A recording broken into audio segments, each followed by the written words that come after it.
En 1871, la France gît à terre. La guerre contre la Prusse vient de se terminer par un désastre absolu.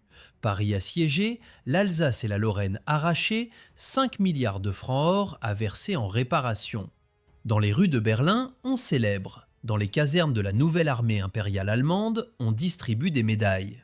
Mais dans un atelier exigu de la ville d'Oberndorf sur le Neckar, un homme ne fête rien. Il est penché sur un étau, les mains noires de cambouis, et il pense à une seule chose: comment rendre le fusil meilleur encore. Il s'appelle Paul Mauser, et cette obsession va changer la guerre pour toujours. Paul est le dernier-né d'une famille de 13 enfants. Son père, Franz Andreas Mauser, était armurier dans cette même ville d'Oberndorf, un homme de métier, pas de fortune. Les enfants travaillaient à l'atelier dès qu'ils savaient tenir une lime. Paul et son frère Wilhelm, son aîné de 4 ans, étaient les deux qui restèrent quand les autres partirent chercher autre chose. Ensemble, ils fondèrent leur propre maison. Ensemble, ils souffrirent les humiliations des commissions militaires qui rejetaient leurs projets les uns après les autres avec des prétextes absurdes. L'armée prussienne adorait son fusil à aiguille Dreyse, une arme du passé mais une arme connue, et les bureaucrates militaires n'aiment pas l'inconnu. La première vraie chance des frères Mauser vint d'Amérique. Un agent commercial américain du nom de Charles Norris vit leur fusil à un coup à culasse basculante, comprit son potentiel et les aida à percer sur le marché américain. Washington commanda une petite série. Ce n'était pas un triomphe, mais c'était un point d'appui, et de l'argent pour continuer. Puis la guerre éclata contre la France, et les soldats prussiens se retrouvèrent face au fusil chasse-peau, une arme française nettement supérieure au Dreyse sur tous les points. Les fonctionnaires berlinois se réveillèrent brusquement.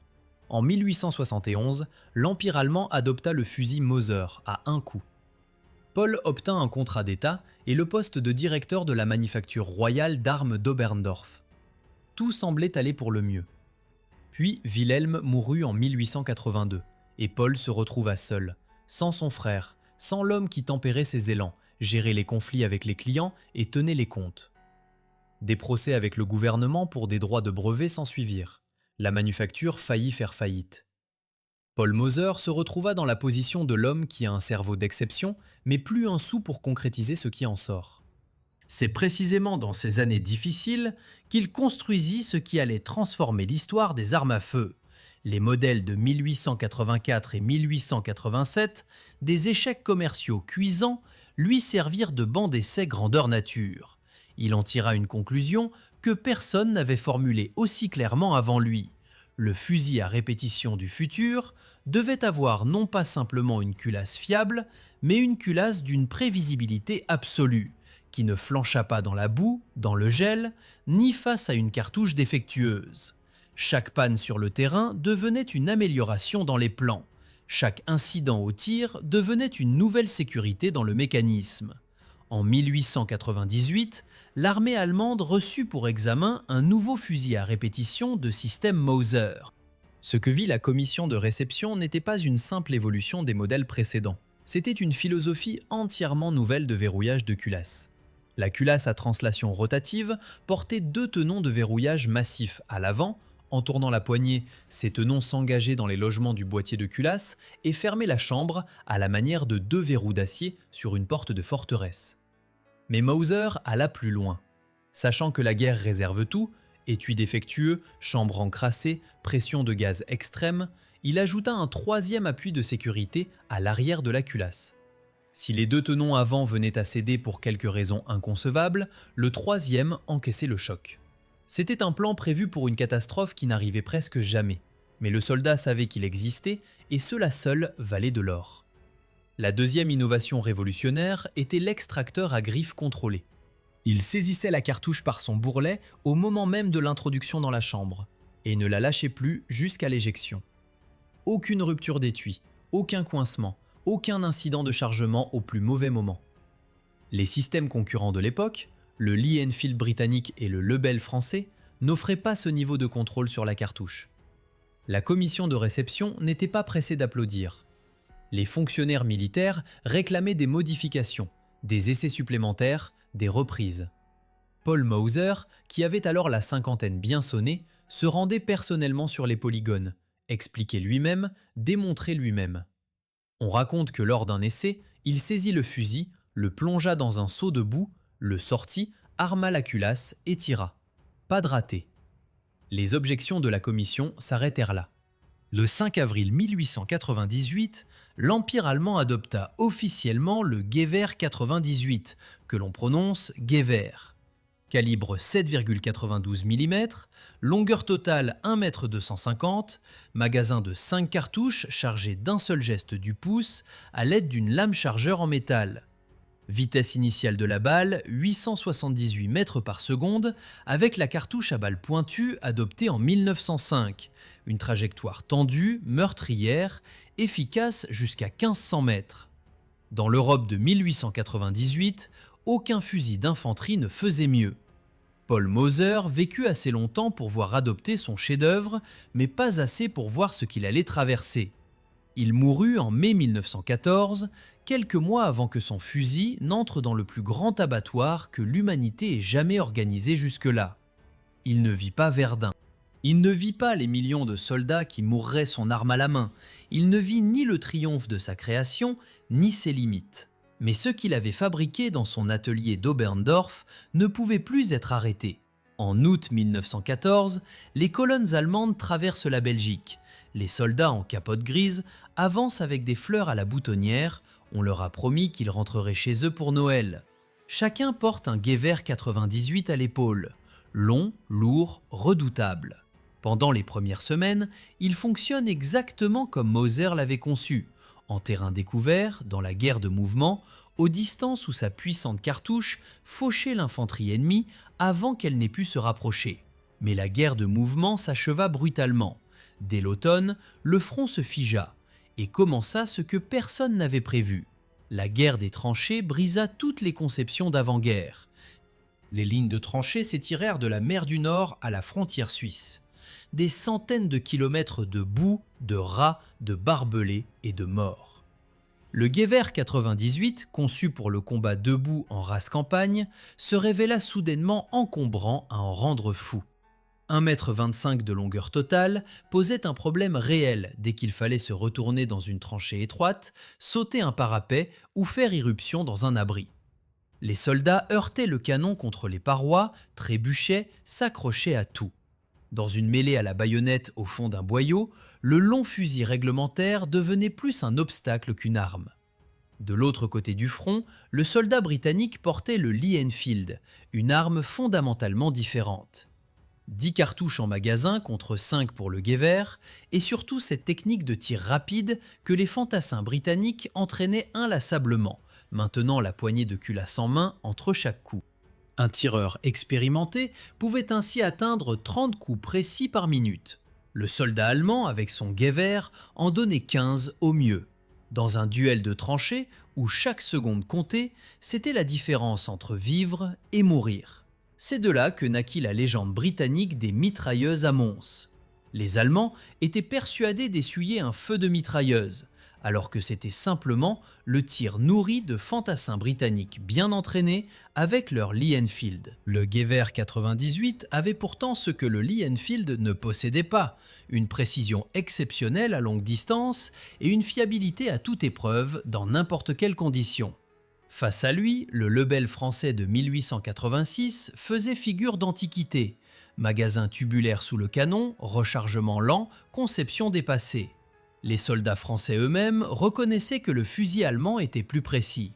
Au-delà de 400 mètres, le Gewehr 98 n'avait pas d'égal parmi les armes d'infanterie des puissances en guerre. C'est précisément cette qualité qui fit naître un phénomène qui allait changer durablement le visage du combat. Le tir de précision allemand pendant la Première Guerre mondiale ne naquit pas d'un ordre venu d'en haut. Il émergea des tranchées elles-mêmes par nécessité. Des chasseurs chevronnés et des tireurs sportifs, appelés sous les drapeaux, commencèrent à fixer sur leur Gewehr des lunettes de chasse personnelles, des optiques de prise de guerre, tout ce qu'ils pouvaient trouver. Les officiers fermèrent d'abord les yeux jusqu'au moment où ils virent les résultats. Un seul homme, embusqué dans une position camouflée, pouvait paralyser un secteur entier pendant des heures. Personne ne levait la tête, personne ne traversait d'une tranchée à l'autre, personne n'osait s'approcher d'une embrasure de mitrailleuse. En 1916, le commandement allemand formalisait déjà des groupes de tireurs d'élite et organisait la livraison de lunettes optiques sur le front. Le Gewehr 98, monté d'une lunette à grossissement 4 fois, portant la désignation ZF-39, devint l'instrument d'un nouveau type de guerre, la guerre de patience, de nerfs et d'un seul coup juste. Verdun, février à décembre 1916. La bataille la plus meurtrière de cette guerre, une machine à broyer qui engloutit près de 700 000 hommes des deux côtés. Ici, le Gewehr 98 combattit dans des conditions que Paul Mauser n'avait jamais imaginées. Les bombardements d'artillerie transformaient le champ de bataille en paysage lunaire. Des entonnoirs, des débris, une bouillie de glaise et de sang. Les fusils se bouchaient de terre, la graisse brûlait, le métal rouillait en une seule nuit. Et c'est ici que le système Mauser montra ce pourquoi les soldats le vénéraient. Il continuait à fonctionner. Le triple verrouillage de culasse empêchait la boue de bloquer le mécanisme définitivement. Le puissant extracteur arrachait l'étui même d'une chambre gorgée d'humidité. Les soldats nettoyaient le Gewehr quand ils le pouvaient et ne le nettoyaient pas quand ils ne le pouvaient pas. Et ils tiraient quand même. Mais c'est justement sous Verdun que l'armée allemande prit définitivement conscience de la limite de son fusil principal. Les groupes d'assaut lancés dans la percée des tranchées recevaient des pistolets, des grenades, des lance-flammes, n'importe quoi sauf la longue broche d'infanterie réglementaire. Dans les boyaux obscurs et les abris éventrés, le Gewehr était tout simplement inutilisable. Les sapeurs et les Stoßtruppen, que l'on peut traduire par troupes d'assaut, combattaient avec d'autres armes, pendant que leurs camarades tenaient les positions dégagées avec le Gewehr. Cette contradiction demeura jusqu'au dernier jour du conflit. En novembre 1918, tout s'arrêta. L'Allemagne capitula. Des millions de Gewehr furent entassés dans des dépôts, remis aux vainqueurs ou simplement abandonnés. Le traité de Versailles interdit à l'Allemagne de maintenir une armée de plus de 100 000 hommes et anéantit pratiquement son industrie de guerre. La manufacture d'Oberndorf, l'œuvre de Paul Mauser, fut placée sous le contrôle d'une commission alliée. La production d'armes de guerre interdite. Il sembla un instant que l'histoire du Mauser 98 était terminée. Ceux qui le croyaient ne savaient pas à qui ils avaient affaire. Le traité de Versailles fut signé en juin 1919 et ses conditions pour l'industrie allemande de l'armement étaient mortelles. Les commissions de contrôle alliées passaient de fabrique en fabrique, inventoriaient les machines-outils, brisaient les équipements, emportaient les plans. À Oberndorf, des officiers français surveillèrent en personne le démontage des lignes de production. Mauser-Werke, c'est ainsi que s'appelait désormais la société, se reconvertit officiellement dans les machines à coudre et les instruments de mesure. Mais les ingénieurs, eux, ne partirent nulle part, et les plans ne disparurent pas. Et le savoir accumulé pendant des décennies resta dans les têtes de ces hommes qu'aucune commission ne pouvait désarmer. L'Allemagne trouva une issue là où les vainqueurs s'y attendaient le moins. Par des sociétés écrans et des filiales étrangères, les armuriers allemands continuèrent à travailler. Une partie des ingénieurs s'installa aux Pays-Bas, une autre en Suède.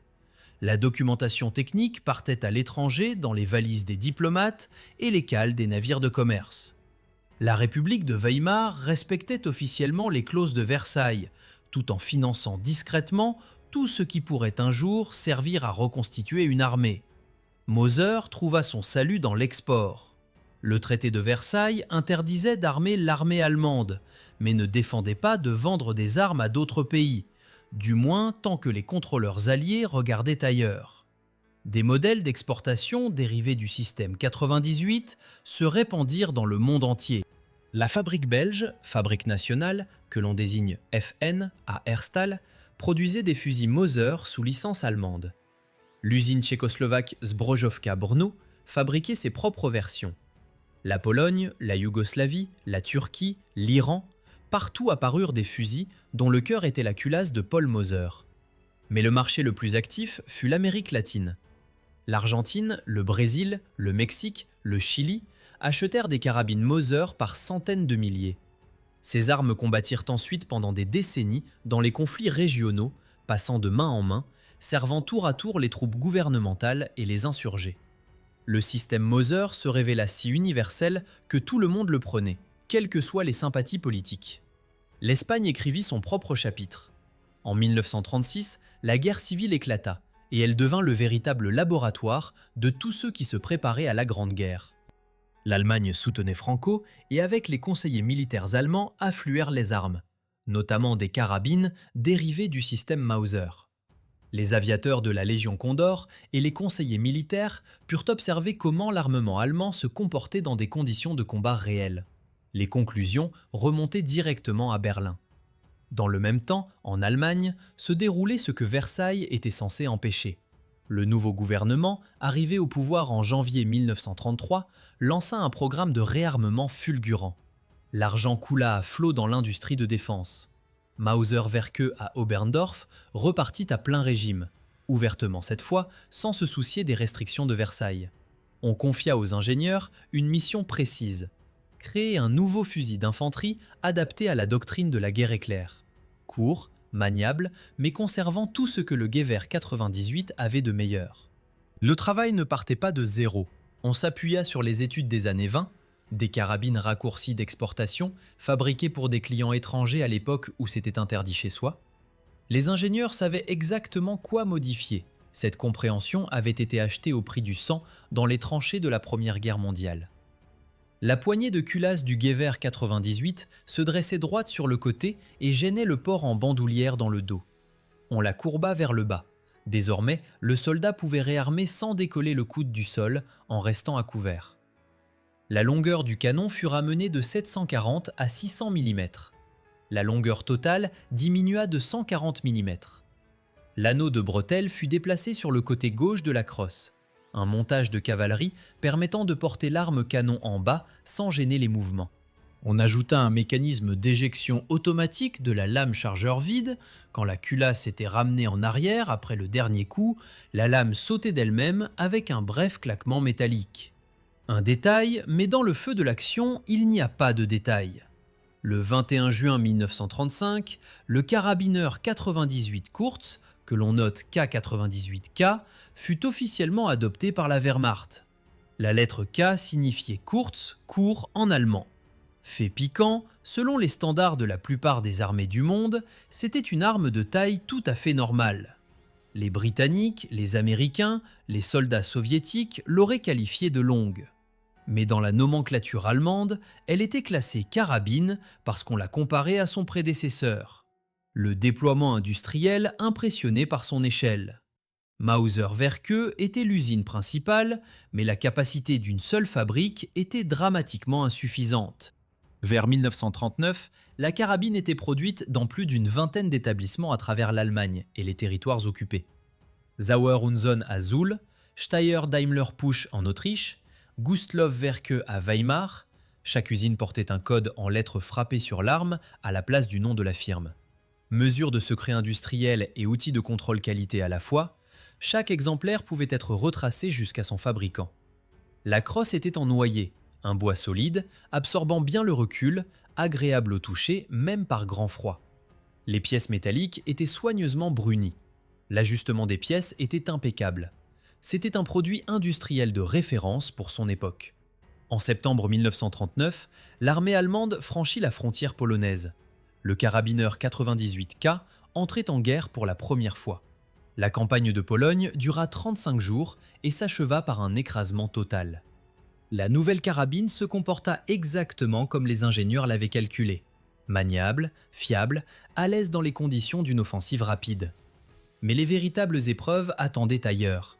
Là où la carabine allait se mesurer non plus à l'infanterie polonaise, mais à l'hiver russe, aux ruines de Stalingrad et aux tireurs d'élite soviétiques qui allaient faire du front de l'Est un chapitre à part dans l'histoire de la guerre. L'été 1941. 3 millions de soldats franchirent la frontière soviétique à l'aube du 22 juin. Le carabineur 98K était à l'épaule de chaque fantassin de la Wehrmacht. Familier, réglé au millimètre, manié jusqu'au réflexe. Les premiers mois ressemblèrent à une répétition des triomphes polonais et français. Les coins blindés éventraient les défenses, l'infanterie suivait, des colonnes de prisonniers s'étiraient vers l'ouest par centaines de milliers. La carabine fonctionnait sans faillir, dans la poussière des routes ukrainiennes, dans les marécages biélorusses, sous les pluies torrentielles de l'automne. Mais plus on avançait vers l'est, plus l'évidence s'imposait. Cette guerre ne ressemblait à rien de ce qui avait précédé. Le soldat soviétique se battait autrement. Il ne fuyait pas à l'encerclement, ne posait pas les armes à la vue des chars. Il s'enterrait et tirait jusqu'à la dernière cartouche. Son propre fusil, la Mosin Nagant modèle 1891-30, était un adversaire à la hauteur. Plus grossier dans la finition, plus lourd, avec un canon plus long, mais tout aussi robuste dans la boue et le gel.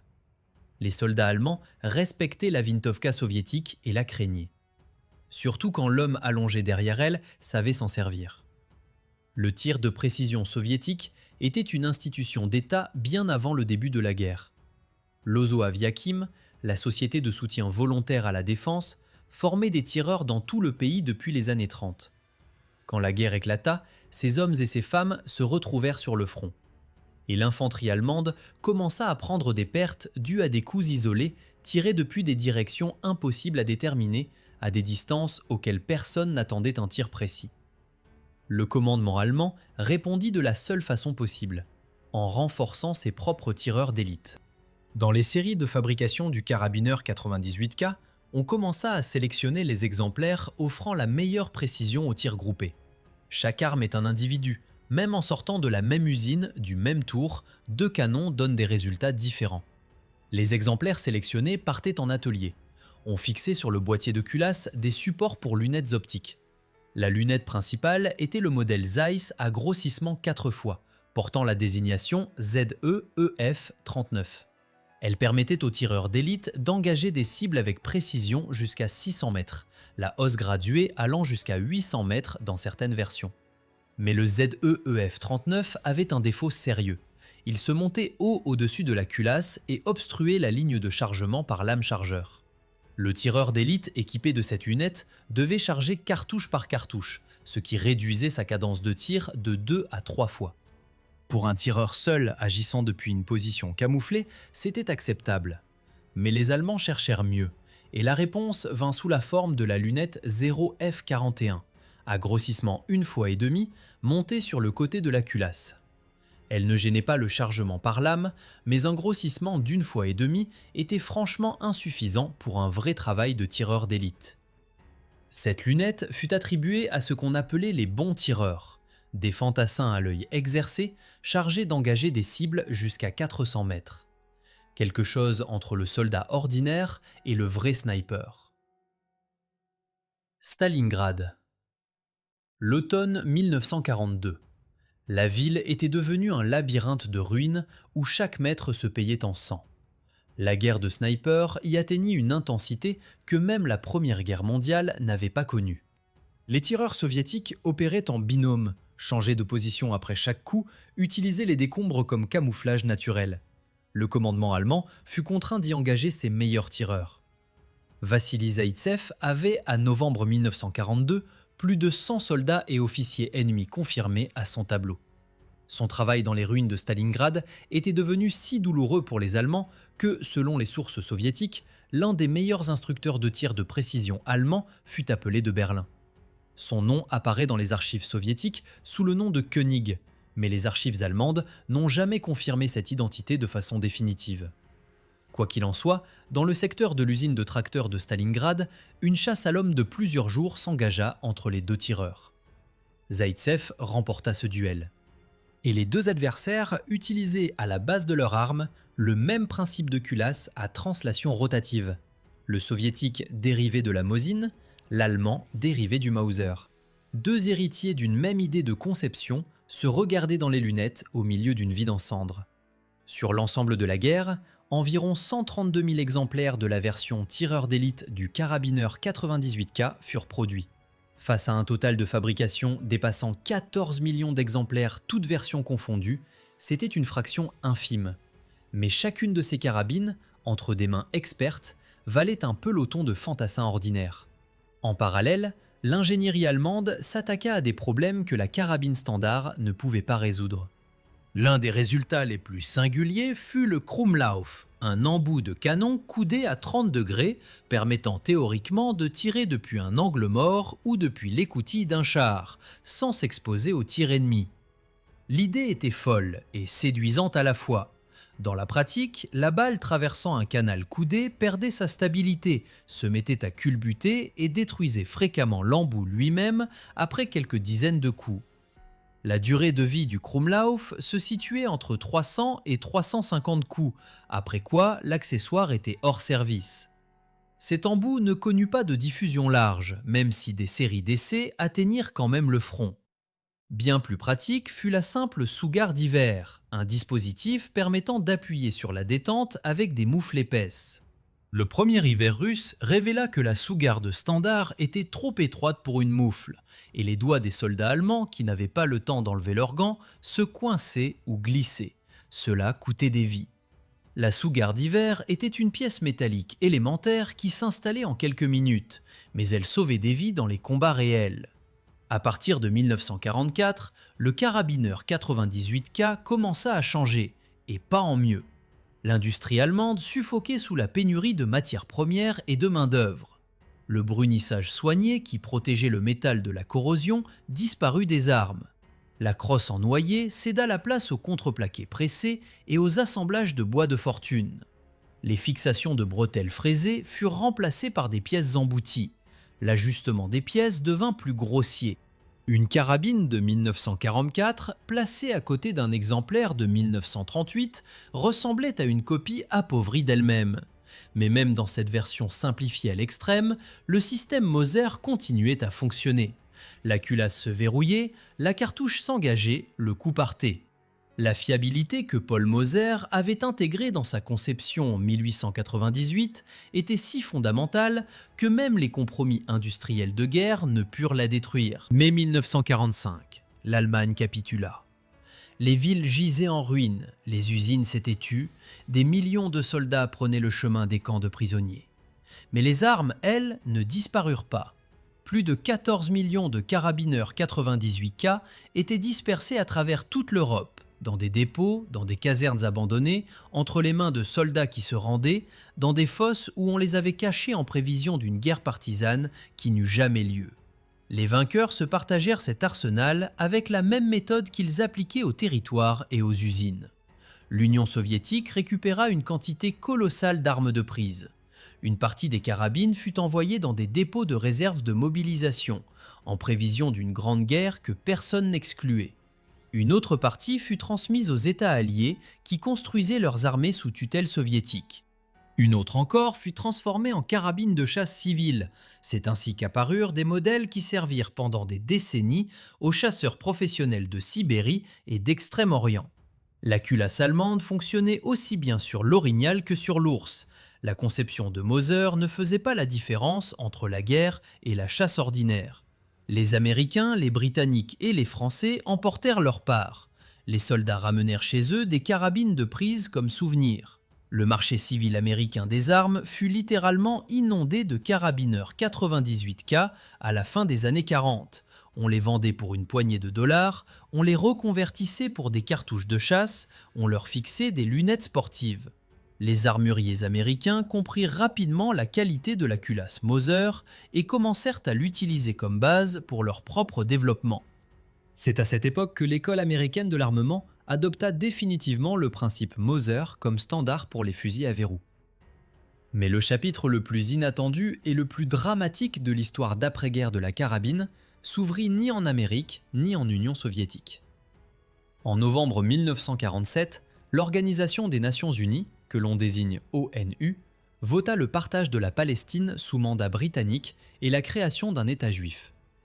Quelques mois plus tard, en mai 1948, Israël proclama son indépendance et fut attaqué le jour même par plusieurs États arabes. Le jeune pays se retrouva encerclé d'ennemis, sans armée régulière au sens plein du terme, sans quantité suffisante d'armes, sans soutien international. La Grande-Bretagne et les États-Unis imposèrent un embargo sur les livraisons d'armes dans la région. Israël devait se battre avec ce qu'il pourrait trouver. Les agents du tout jeune État ratissèrent toute l'Europe à la recherche de n'importe quelle arme à acheter, à troquer ou à faire passer en contrebande. Et c'est là que l'histoire prit l'un de ses tournants les plus amers. La principale source de fusils pour l'armée israélienne fut la Tchécoslovaquie, un pays qui disposait après la guerre d'immenses stocks d'armes allemandes de prise et était prêt à les vendre. Ce sont des carabineurs 98K qui partirent vers Israël, ces mêmes armes que les soldats du Troisième Reich avaient portées en gardant les camps de concentration et en fusillant des civils. Elles se retrouvaient maintenant entre les mains de gens qui avaient survécu à ces camps et qui venaient construire un nouvel État. Les combattants israéliens accueillirent d'abord les carabines allemandes avec une répulsion à peine dissimulée. Beaucoup venaient d'Europe, avaient vécu l'occupation ou perdu des proches pendant la guerre. Tenir entre ses mains une arme portant des poinçons germaniques était une épreuve physique autant que morale. Mais la guerre ne laissait pas le choix. Le carabineur 98K devint le fusil principal de Tsahal, l'armée de défense d'Israël, dans la guerre d'indépendance de 1948 à 1949. Avec lui, on enleva des positions arabes fortifiées, on défendit des kibbutzim sous un feu continu, on ouvrit un corridor vers Jérusalem assiégée. Israël tint bon. La guerre se termina par un armistice, l'État survécut et les carabines allemandes restèrent en service encore quelques années.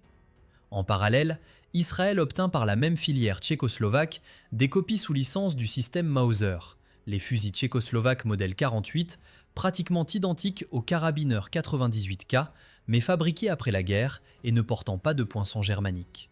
C'était une option psychologiquement plus acceptable, même si, techniquement, c'était exactement la même arme avec les mêmes solutions de conception. En juin 1967, éclata la guerre des 6 jours. Israël porta des frappes préventives contre l'Égypte, la Jordanie et la Syrie, et en 6 jours, écrasa les armées de 3 États, s'emparant du Sinaï, de la Cisjordanie et du plateau du Golan.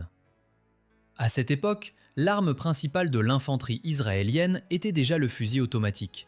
Mais dans les unités de l'arrière, chez les réservistes et dans les formations frontalières, des carabines Mauser se rencontraient encore.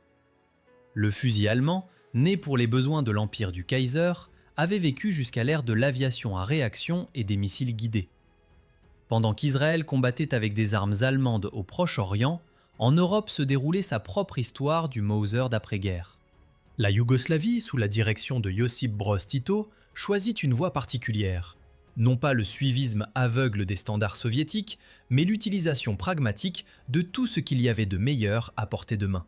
La manufacture d'État Zastava à Kragujevac lança la production de sa propre version de la carabine Mauser, le modèle M48. Techniquement, c'était une copie presque exacte du carabineur 98K avec des simplifications minimes.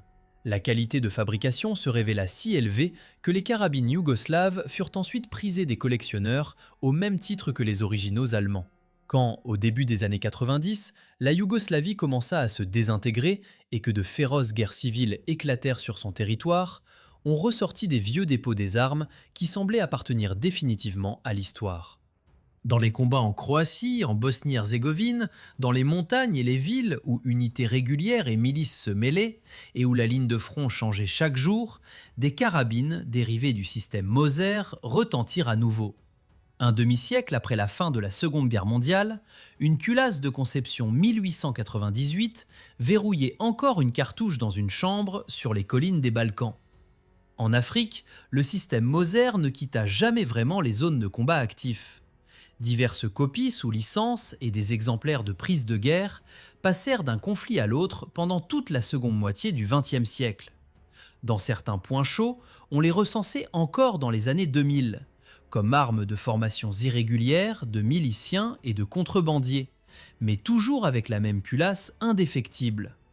La société Mauser-Werke ne disparut pas avec le Troisième Reich.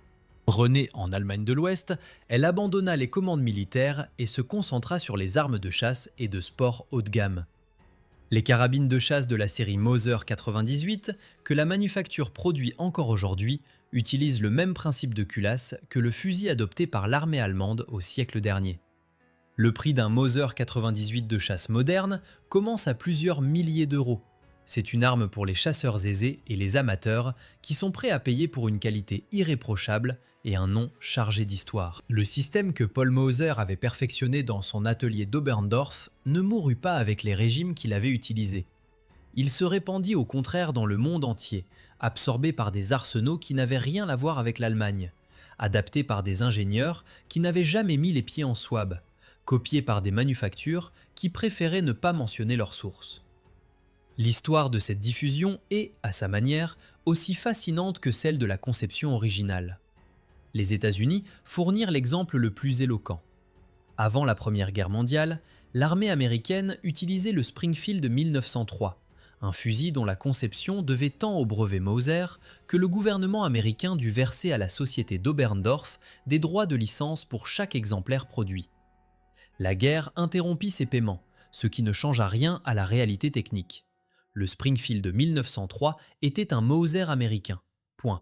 Après la Seconde Guerre mondiale, quand le marché civil fut inondé de carabineurs 98K vendus pour une poignée de dollars, les armuriers américains purent examiner à loisir la culasse originale et comprendre pourquoi elle était supérieure à tout ce qu'ils avaient essayé de concevoir de leur côté.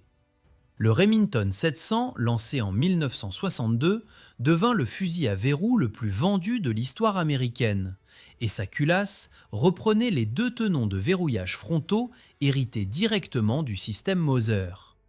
Le Winchester 70, introduit dès 1936 et surnommé le fusil du tireur par les Américains, reposait sur le même principe.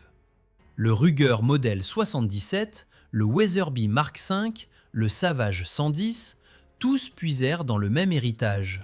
Les fabricants changeaient les noms, modifiaient les angles, brevetaient des détails superficiels, mais le cœur du mécanisme restait celui que Mauser avait arrêté en 1898. Personne ne trouva rien de fondamentalement meilleur en 120 ans. L'Europe ne fut pas en reste. Le Finlandais Tikka, dont les carabines équipent aujourd'hui des chasseurs sur 4 continents, utilise une culasse dont la filiation avec le système Mauser est directe et assumée. Le Tchèque CZ 550, fabriqué dans les mêmes ateliers de Brno qui produisaient des Mauser sous licence dans les années 20 et 30, perpétue la même tradition avec une précision d'horloger. L'allemand Blaser proposa une variation avec une culasse radiale à plusieurs tenons, une évolution du principe, pas une rupture. Et la manufacture Mauser-Werke elle-même, revenue à la production civile dans les années 50, continua à fabriquer des carabines de chasse sous le nom Mauser 98, en améliorant les finitions, mais en conservant intacte la philosophie du verrouillage. Le monde militaire ne fut pas différent. Après la Seconde Guerre mondiale, l'Organisation du Traité de l'Atlantique Nord, que l'on désigne OTAN, chercha à standardiser l'armement de ses membres.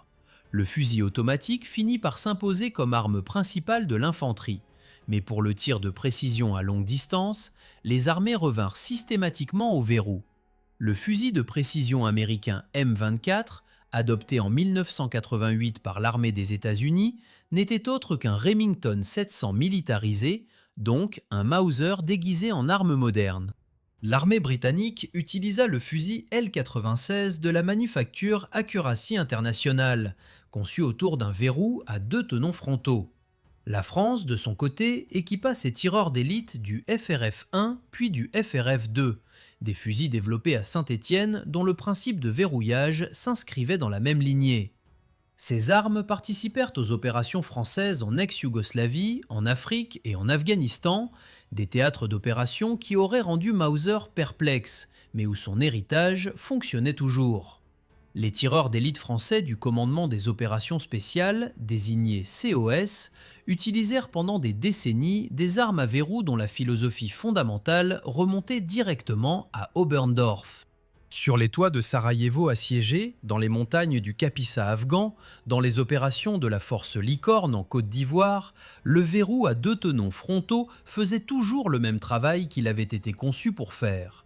Enfermer une cartouche dans une chambre avec une précision et une fiabilité absolue, puis l'en extraire proprement après le tir. Ce rayonnement mondial eut une conséquence inattendue sur le marché de la collection. Dès les années 50, les premiers collectionneurs américains et européens commencèrent à distinguer les exemplaires du carabineur 98K selon leur code d'usine, leurs années de fabrication et la qualité de leur finition.